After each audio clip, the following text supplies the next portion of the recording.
ตอนแดดเสียคักเนี่ยได้ บ่นะใส่อันนี้นาปลูกกันนี่นะ ปลูกเธอเด่น แม่ เบิ่งถึงยังบ่ทันได้ปลูกเพราะว่ายังบ่ทันได้เสียหญ้า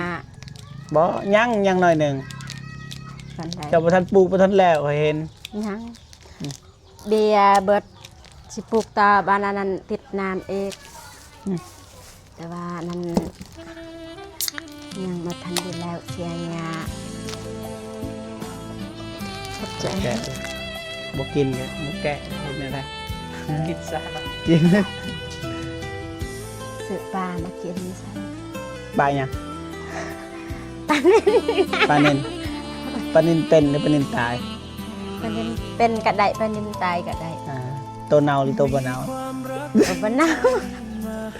โอเคจะหน่อยซื้อ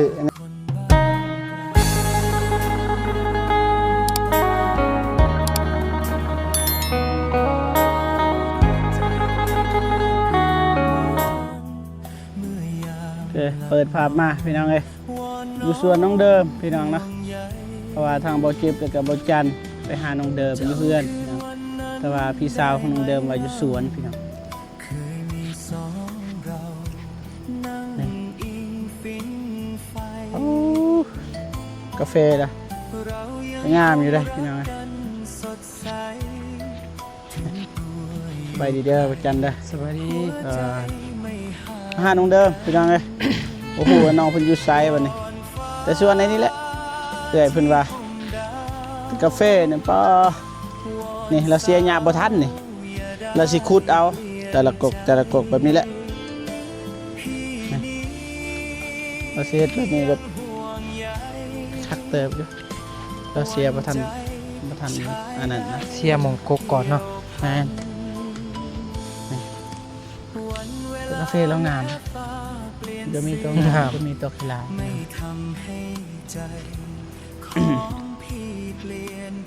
เอาขากล้างน้องเดิมไหมเป็นเจแล้วน้องเดิมนี่ เจเดิม สบายดีเด้อพี่น้องเด้อมาพบมาพ่อกับเบาเจ็บคือเก่าเอิญมั้งน้องเดิม เริ่มก็มีติลี อ้าวส่วนหน่อยน้องเดิมโอ้เดินแห้งบนใหม่อยู่นี่ขอโทษหลายๆเด้อพี่น้องเด้อป้าเอื้อแล้วมาเราปลูกกันยัง ท่านนี่เพิ่นก็เสียอยู่แล้วปูยังวะเบิ่งมา นี่มาแล้วนี่เกิดแล้ว แม่นซะบ่ แม่น ว้าวมันฝน ว่านะมันยังวันนี่ ฝนมันก็สินั่นติอันนี้นี่เฮาคิดว่าข้าวโพดนะ พิสูจน์วะ นี่เอาใหม่ เฮาทำลายได้เพิ่นปลูกเลย ปลูกเอียงวะ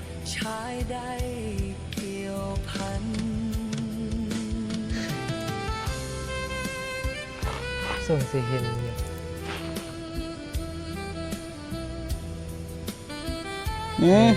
โร ตัวดินบ่ ถั่วดิน โอ้ ปลูกถั่วดิน ถั่วลิสงถั่วดิน ปลูกถั่วดินมาแม่นอื่นทางบ้านเฮาเขามักปลูกเลยอู้น้องเดิมเอ้ยบอกว่าเฮามาเขาเราเมื่อ จังหวะ อันนี้บ่แม่นนะของเพิ่นบ่แม่นแต่ว่ากาแฟนี่แม่น สวยงาม เนี่ยดินน้อยๆนี่ใช้ดังเดิมบ่เห็นปอเสียงนัดตกตาดพอดีน้องเดิม อยู่กับธรรมศาสตร์เลย เผ็ดกระต๊อบเนาะ เห็นบ่ เห็น ในกล้องเห็นบ่ เห็นอยู่น้ำพี่น้องเอ้ย แห้งอย่างนี้เนาะ ยามนี้มันสิขุ่นเพราะว่าฝนตกขุ่นปุ๊บ บ่เห็นน้องเดิมพี่น้องไปกลับ 0.5ได้บ่ บ่ได้ 0.5บ่ได้ กาแฟเราก็บ่ก ก็โอเคอยู่เด้ งามอยู่ งามอยู่เด้ แต่ว่าคือบ่เห็นเมื่อแล้ว ฮะ เมื่อระหว่างเฮาไปอันนั้นเนาะไปซื้อน้ำหวาน ไปเมื่อนำหาอยู่เพื่อนนั่นแหละเฮ็ดนั่นแหละ นี่นะปลูกไว้แล้วนี่ เพิ่นนี่ปลูกใหม่ นั่นแหละใหม่ๆเช้าๆนี่ปลูกอยู่หมองนี้เนาะว่าบ่ ๆในฮอนนี้เราปลูก แน่ไปบ่เห็น ปลูกใหม่ๆนี่เราเมื่อเลย ไปหาอยู่เพื่อนเพิ่นแล้วนำมาเบิ่งเพิ่นเมื่อเฮือนไปแต่ว่าเมื่อเฮือนก็บ่เห็นได้ ของหวาได้อไปมันจะไปเบิ่งเฮ็ดช่าง พ่อจ๋า ไว้ดีเด้อ สวัสดีจ้า จะเฮ็ดแนวใด ฮะกูสิเก่ง ฮะ กูสิเก่ง จะสิกินคือว่ามันเปื่อนแบบนี้โอ้จักรพรรดิโอ้มันก็มีบอลนั่นอยู่ มักรุ่ง รุ่งอยู่บ่ เคยเห็นปะในคลิปนะเขาถ่ายตอนนั้น มีไอ้น้อย เป็นย่างจ่าจ้ะ โอ้ยแต่น้องเด็กก็ไม่เป็น โอ้มันสิเป็นเลยที่เดียวนี้แต่ก่อนบ่เป็นได้แบบนี้ เป็นจังได๋น้ำตาไหลเลย เจ็บตาที่เห็นอยู่เบิ่งถือกันนั่นอีหยังล่ะ อันไหนยังบ่ดี ตาหัวบ่ ไม่อิหยังกับไม่เหี่ยบ่ถึงไม่เหี่ยที่ตา น้องก็ใส่กระกันใหม่น้องก็ใส่อันไหนก็ใส่อันไหน ค่อยให้บ่เงินตอนจะขอซั่นค่อยให้บ่ รู้ไหว เท่าใดค่อยให้ เตี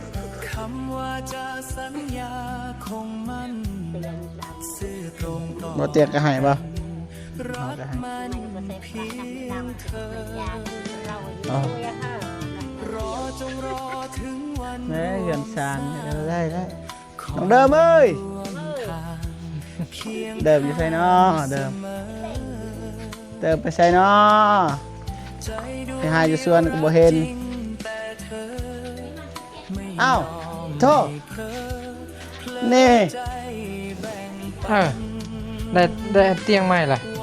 เตียงใหม่เด้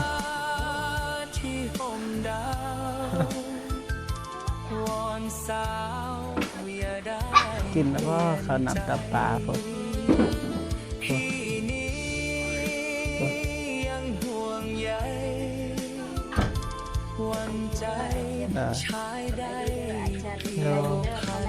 เอาไหมนะ ยายใจบุญทานสบายดีสิเฮ็ดให้ใครของเราอยู่ในประเทศนี้ในบ้านก็ขอสบายดีและสวัสดีเบิดสุขุสุขคนเด้อสบายดี มือเปื่อนขอยเห็นอยู่ขอยไปหายสวนบ่เห็นแต่ว่าเห็นอยู่หมู่ปลูกเป็นหยังทั่วดินบ่ โดย ไปหลักขุดเบิ่ง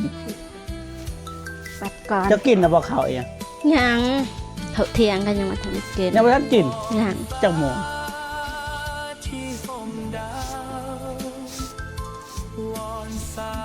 เอาเสียงบ่ทันกินเฮาก็บ่ได้กิน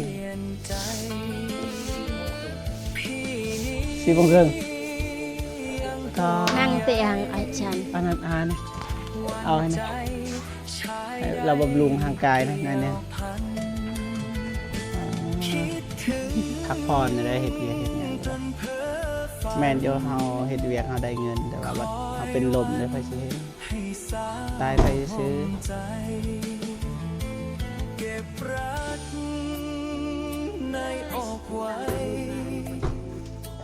อุ่นใจพี่ชายยามกลับมาท่านกินข้าวปะได้ยังกินมีว่าเมื่อกี้ ตอนแรงบ่เสียนั้นครัวยอดบักมีว่ายัง มี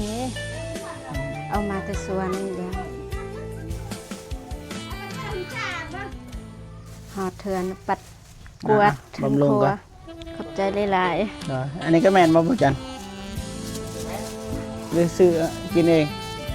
ตัวนี้เอาตัวนี้น้ำมะพร้าวเอาไปเอาขนม ๆขอบใจหลายๆเด้อ กินเลยซะจะหน่อยสลบ บ่เป็นหยัง กินแล้ว มือเปื้อน เอาบาสิกีให้ บ่ โอ้ต่างเอามาบุจันมานั่ง ไปหาอยู่สวนบ่เห็นโอ้คิดว่าสิได้เห็นแบบตอนเฮ็ดเปียกกับตอนเมื่อก็บ่เห็นช่วงที่เฮาไปซื้อน้ำบ่ละเมื่อนะตอนเฮาพอดีตอนทำเอื้อยเพิ่นนะต้องเดินไปใส่ต้องเดินอยู่สวนเฮาก็ไปซื้อน้ำอยู่หั่นเพราะว่าที่นี่บ่มีในระหว่างนั้นบ่จักเราเข้าเหือ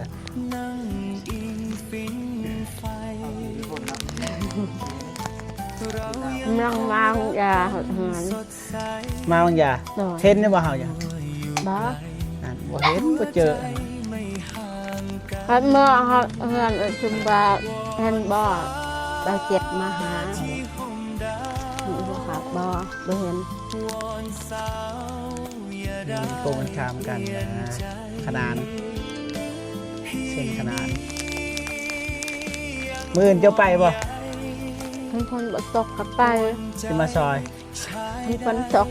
ให้บ่มาซอยกับบ่จัน หาย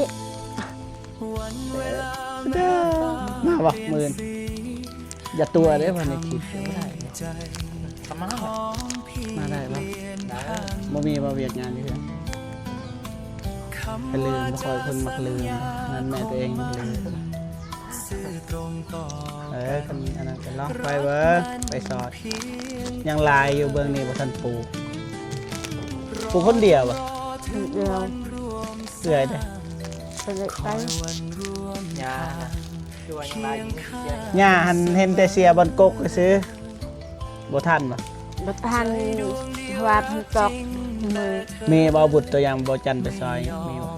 อันว่า เด็กแหวก บ่ ปลูกจังได๋ มีแต่สองอัน นี่บ่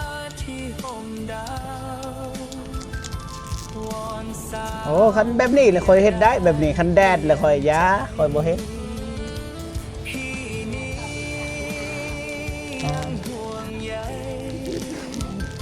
อันแทบเสียคักเนี่ยได้ บ่นะใส่อันนี้น่าปลูกกันนี่นะ ปลูกเธอเด่น แม่ เบิ่งถึงยังบ่ทันได้ปลูกเพราะว่ายังบ่ทันได้เสียหญ้า บ่ยังหน่อยหนึง ทันใด เจ้าบ่ทันปลูกบ่ทันแล้วก็เห็น ยังเบียร์เบิดสิปลูกต่อบ้านนั้นติดน้ำเองแต่ว่านั้นยังบ่ทันได้แล้วเสียหญ้าขอบใจ แกะบ่กินแกบ่แกะเฮ็ดจังได๋ คิดซะ กินบ่ได้กินข้าวเหมือนกันบ่กินไปเชิญบ่ตูนก็เที่ยงตลอดนะขวัญแต่ข้าวเช้านี่ปั้นตอนเช้าตัวใช้อันนั้นน้องซิมเด้ใช้แม่เจ้า ซิมเอ้ยไปเด้อมื้ออื่นไปซอยน้องเดิมเด้อ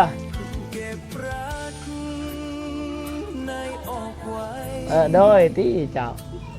ในคลิปเด้อนี่เด้อพักผ่อนว่ามื้อนี้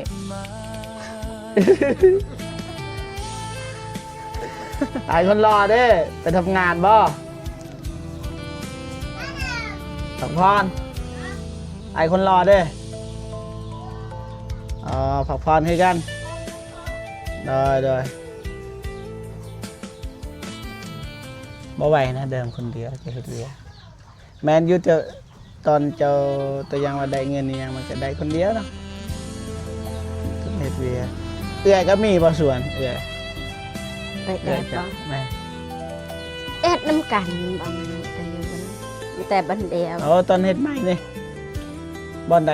ไก่บ่ บ้านปลูกอันนั้นก็เด่น เฮ็ดน้ำกันบ่เอาบางยาเราคือบ่ไป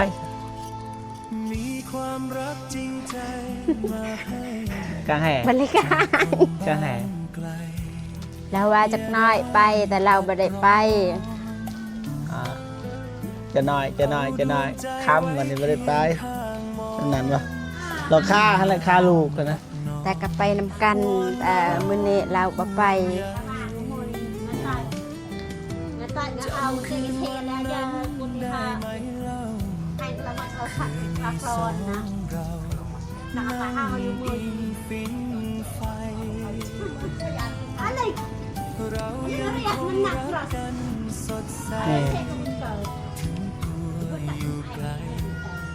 นี่แม่ว่านักกินคนบอกจะออกไปซื้อนักกินเฮ็ดกินนำกัน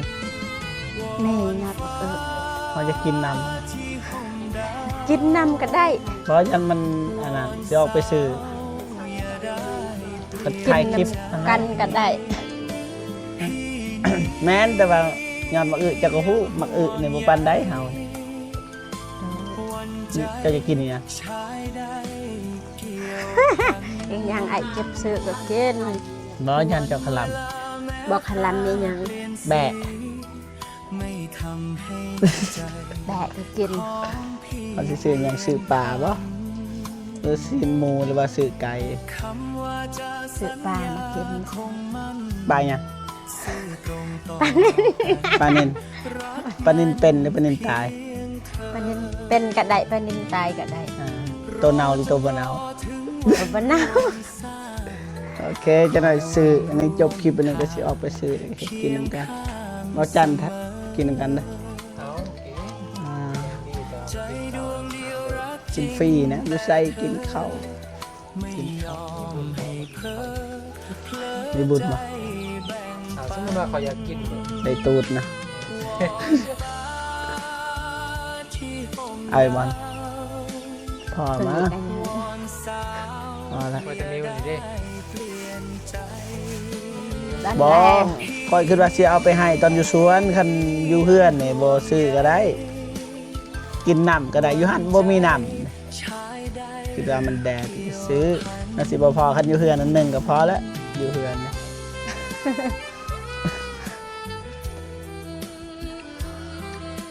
เคยเห็นมันน้องเดิม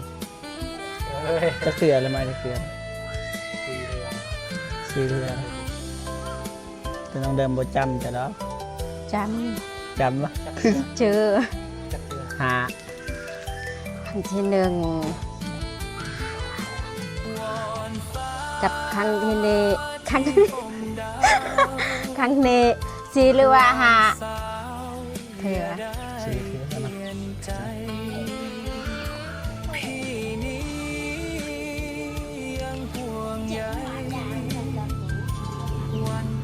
ว่ามียาแล้วยาหยังบ่ฮู้นะยาหยัง ปรึกษาแพทย์นั่นแหละน้ำตาไหลเลย จะปรึกษาแพทย์เด้อ พวกว่ายังเกินแผนกระเปือก็มีแต่งจนมันอันนี้มือนี่ตาก็เป็นมัน น่าได้เขาบอก ก็นั่นมันเป็นอะไรเงี้ยตายังไม่ปวดนี่ แพทย์เขาฮู้เด้เฮาบ่ฮู้เด้ถามเฮานี่หมดถามน้องเดิมเบิกแฮงบ่ฮู้คือเก่าบ่แม่นแพทย์ แต่ว่าเจ็บตาแห้งๆมันจะน้ำตาไหลเจ็บตาหัว เฮ็ดใหม่บ่ใครเฮ็ด มานั่นตกเสร็จยา ไทยคุลาป้าแดกซอกน้องเดิม โอ้ ใช้อายคนลง ไอ้คุ นี่ ลา พัวเราเมื่อกี้นี่พัวน้องซิมนะ เฮ็ดน้ำกัน ขอโทษเด้อตันทางจอดรถตันทางยังไง มันไม่ตาก็นั่นก็ตัวอันนี้ก็หมักได้ตรงก่อน เป็นอะไรสัน ปะกัวให้ไล่อยู่อะ เสียเงินน่ะแล้วเห็นอะไรไอคนลาวมาพี่เสียเฮ็ดนอกกอกนอกกินนี่นะพอได้กินนำกันนี่ปรึกษาหารือกันเบิ้งพี่ตีสบายดีกองนะนี่บ่สบายดีเฮาก็ได้สบายดีกองนะอะไรสบายดี มันดอกนี่เหงาเฮ็ด ว่างบ่จะหน่อยสิให้เฮ็ดแนวกินนี่นะต้มไก่ ได้อีกกัน ต้มปลาได้เป็นบ่ แม่น ยังยังก็เป็น แม่น ไปซ้ายมื้อนี้ เป็นดับเบิลแซ่บ ไปตัดไม้ ไหม ไม้กระทง จะเช่นหยัง อ้อมสุดทุเรียนสด อ๋อว่าเป็นการเป็นงานนะเด้เดือนนี้จังนาที ๆ จะเบิ่งยังว่าจะ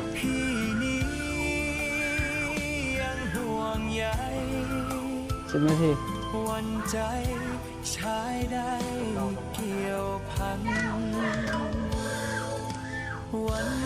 ดีนะมีเตียงสบาย สบายก็ทีมงานมานั่ง แม่สบายแล้วที่เรียนทีมงาน เฮาก็สบายนั่ง สบายนอนหลินกลางเว้นเวลาเขาเมื่อยยังมาแต่เวียก็นอนเอามอนมาเนาะใหญ่กว่าเก่าเลยนี่ เลย ปลาจะมากินข้าวปลาหรือไก่ ปลา ปลานะ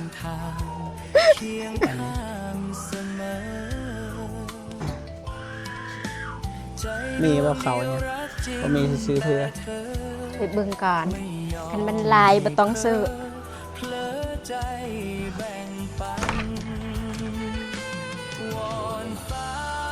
มามายังไม่ขายเห็ดเถือนเจ้าขึ้นฮอดแต่บ่ตูน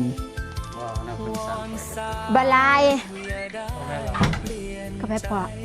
บ่หลายบ่ซื้อเด้บ่นะเพิ่นว่าจะเฮ็ดให้แน่ตอนเจ้าว่าง เจ้าคิดว่าเอาจ้างบ่ฮะ ว่าขึ้นมาเอาเปียไหมขึ้นมาเอาเปียไหม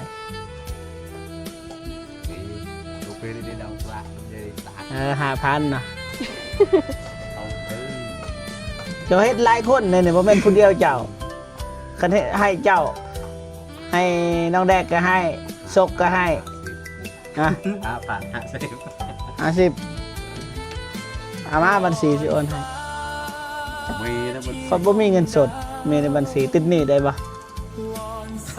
มื้อหน้ามีสิให้เด้อเห็นบ่บ่มีเงินสดเห็นบ่ข้าจะเฮ็ดเตียงซอยน้องเดิมนะ มันกู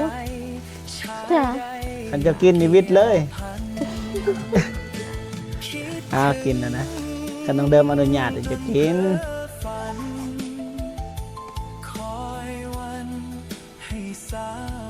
แต่ยังสั้นนะยังไง